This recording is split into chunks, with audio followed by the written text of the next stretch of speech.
Alright fellas, what's going on? My name is Denonu, aka the man with black privilege, and this is going to be a commentary about two different things.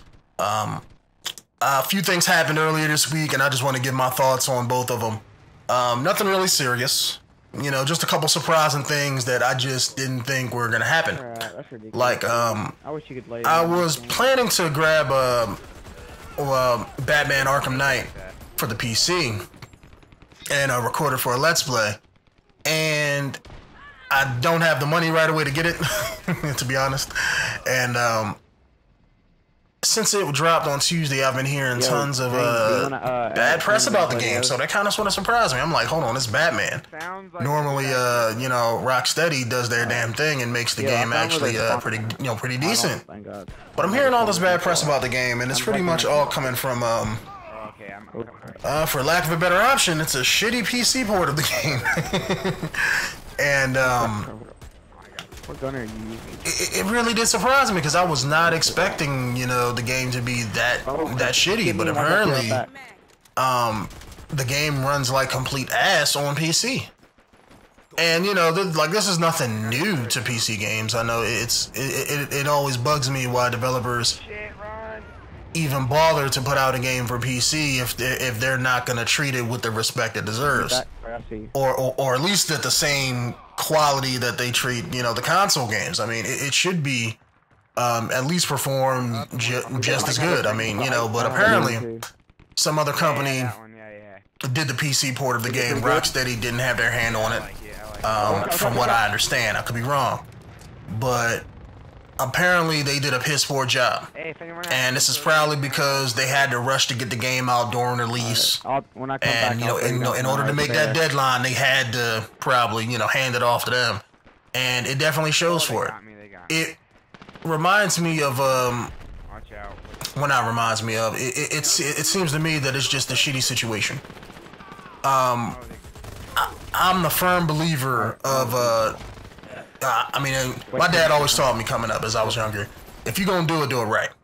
You know, don't half-ass do it. And if you're a publisher and a game developer, I mean, I understand money comes into the play. I understand business. I understand marketing. I understand all the little pieces that have to fit together, you know, to put out a product. And I just think that a lot of time game developers are stuck in the middle, where their publisher has to tell them, you know, they're down their back on one thing.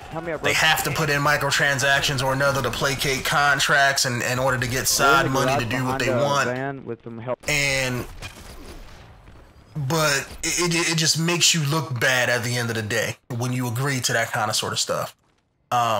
Only because now they're backpedaling. Like, you know, like the game came out a couple days ago. People are bitching about how bad it is to where they're actually removing it from store shelves. And that's the surprising part of it. They're actually taking the PC version of the game off shelves, and they're not selling it because of how shitty it is.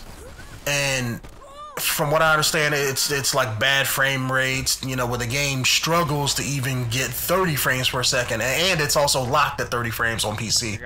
So, but the fact that enough people bitched about the game to where they actually had to make a formal public apology and actually remove the product from store shelves. Even though I'm kind of upset at the whole situation regarding Batman, I know Batman wasn't one of the games I'm waiting for. I got tired of the whole Arkham series. Not because it was bad, it was a great franchise, but it's just I got tired of playing the same game for 4 years. You know, I want something different. And so to me, I wasn't hyped for the game. It was one of those things like, yeah, okay, I'm gonna play it, you know, eventually. But I'm not like, oh man, I have to get this day one because of that. You know, I mean, that just wasn't me. But what's really surprising is the fact that they actually, you know, like I said, they took it off shelves. Was not expecting that, and they got a public apology. Just like the other thing I want to talk about is fucking Destiny. You know, that babysitting simulator is the fact that people were bitching about the whole E3 thing too, about how, you know, like how they're coming out with the new DLC, and I think they had an interview with the creative director. I forget what his name is, but I think it was either Eurogamer or somebody was having an interview with him, and the guy pretty much did a good interview. It was like a bare bones no bullshit, no, you know, marketing gimmicky interview. It was kind of like where he was just asking the same questions that a fan would ask. And he was asking like, you know, why do you gotta rebuy the DLC if you want to get everything that, you know, the Taken King has to offer if you're an older fan of the game. And, you know, the guy pretty much, I don't know if this was his, you know, if this was his first interview or he just wasn't clicking in his head of what the guy was trying to ask and he was fumbling, but he was coming across, you know, as if like, oh yeah, once you guys like this content, you're gonna give us money. And the guy's like, but yeah, but what if, you know, like, I don't mind buying it, but why can't I just buy it separately? Why do I gotta rebuy the game and the previous 2 expansions in order to get access to this new content? And the guy was, you know, he was sounding like a real dick, to be honest. And that didn't come across well with nobody who read it, who was, let's say, like, if you're a fan of the game. And I am a fan of, just to put it out there for you guys that don't know, I like Destiny for what, I'm not going to say for what it's trying to be, because I think it's trying to be something different, but I like Destiny for what it was, for what it was inspiring to be, let me say that. It's nowhere near there yet to me. So I'm not a fan of the game as it is, but I still play it from time to time with a friend, jump into PvP. I'm probably not going to get the DLC myself, so to me, when I was hearing this, I was like, oh, okay, so the fuck what? I already know it's a money grab because they overpriced the DLCs anyway, and you get bare shit with them. Like, you hardly ever get anything for the DLC. No. So I kind of knew this was coming, and, you know, I wasn't going to get it anyway. But what surprised me is, again, just like with Batman, is that people were bitching about this so heavily that they came out with another public apology, which is, you know, it's typical, you know, what do they call it? Damn, there's a term for it that I keep hearing on YouTube that people use. They're damage controlling. That's what it's called. They're damage controlling, you know, the whole situation because they don't want the bad press. And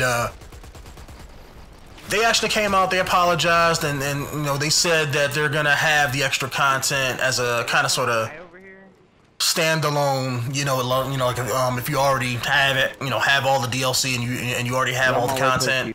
If you just want the little side extras that they were gonna throw in there for the Legendary Edition, they're gonna charge that separately. I don't know if that's been officially confirmed or not, but I know that, you know, I was reading that in a couple articles this morning, so I'm gonna assume it is. Could be wrong though. It's not like I was reading it on Bungie's webpage or anything. But it's glad to see companies actually listening to gamers nowadays, because normally that doesn't happen. That's why I said I'm really surprised by it happening, both with Batman and Destiny, that companies are starting to listen. It's something that you don't see all that often, and it's something we sorely need as a gaming community. And because companies will try to, you know, they're just like anything in life. Anytime a company, a person, a politician, whoever, if you are gullible, and there's a lot of dumbass kids and a lot of dumbass adults, or people who, let's say, you may not be dumb, but you just don't care about the whole situation. I got one of them. If you are gullible enough, anybody will try to take advantage of you. And you have to be smart enough and vocal enough to not let that happen. And normally, gamers, since we love to play video games, companies will take advantage of that. We won't bitch about it all that much because we still want to play the game. And don't get me wrong, I'm right there with y'all, you know, because I'm a gamer myself. I've been gaming my whole life. But at the same time, I'm also smart about it too. Like me, I just don't give out my money right away. You know what I'm saying? I have to read up on everything, check out, you know, do my due diligence, do my homework, so to speak, and to actually figure out if this is something I want to get or if this is I want to grab later. And for me, I'm always looking for a way to get it cheaper than full price. But I'm also at the same time where I don't mind playing full price either. If it's a great product, I want to make sure I want to, you know, put my money to the developers that actually support the product. That's just, you know, that's just how I am. I'm the kind of person who will I will go up, download a game, or download some music illegally. But if I truly like what I'm hearing or like what I'm playing, I'll go back and rebuy it to support them. That's the kind of person I am. So it is what it is. But like I said, companies really don't listen all that well. But when I heard this news, I was like, damn. 2 companies within the same couple of days were apologizing. And granted, I don't hold much stock in their apology. I mean, it seems like, you know, typical PR damage control. But just the fact that they're listening to fans and actually, you know, in Batman's case, pulling it from the shelf, and in Destiny's case, rethinking their marketing strategy. I think they're going to be doing that a lot, you know, pretty soon. But it was just very, very surprising to me. So I felt like, you know, I wanted to give my thoughts on it and make this commentary video. But if you guys have any other comments or any other things that you want to see me talk about, let me know down there in the comments. My name is Denonu, aka the man with black privilege, big black privilege at that, and I'll see you guys later. Peace out, y'all.